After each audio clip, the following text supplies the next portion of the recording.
மோசடி முதலீட்டு நிறுவனத்துடன் தொடர்புடைய 30 மில்லியன் ரிங்கிட்டிற்கும் கூடுதலான சொத்துக்கள் மற்றும் கணக்குகளை பேங்க் நகாரா மலேசியா பறிமுதல் செய்துள்ளது.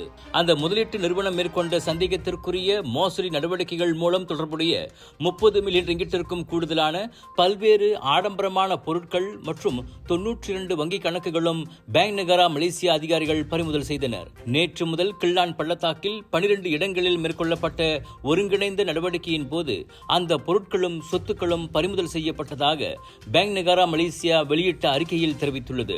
உள்நாட்டு வாணிகம் மற்றும் வாழ்க்கை செலவின அமைச்சு, உள்நாட்டு வருமான வரி வாரியம், மலேசிய இணைய பாதுகாப்பு மற்றும் போலீஸ் ஆகியவற்றின் ஒத்துழைப்போடு தேசிய நிதி குற்றச்செயல் மையம் இந்த நடவடிக்கையை மேற்கொண்டது. எக்ஸ்பாக்ஸ் மார்க்கெட் சென்ட்ரியன் பர்ஹாட் மற்றும் பல்வேறு நிதி குற்றங்களை செய்ததாக சந்தேகிக்கப்படும் பல நிறுவனங்களை குறிவைத்து இந்த கூட்டு நடவடிக்கை மேற்கொள்ளப்பட்டதோடு பல்வேறு ஆவணங்கள் மற்றும் விசாரணைக்கு தேவையான பொருட்கள் கைப்பற்றப்பட்டதாக பேங்க் நகாரா மலேசியா தெரிவித்துள்ளது.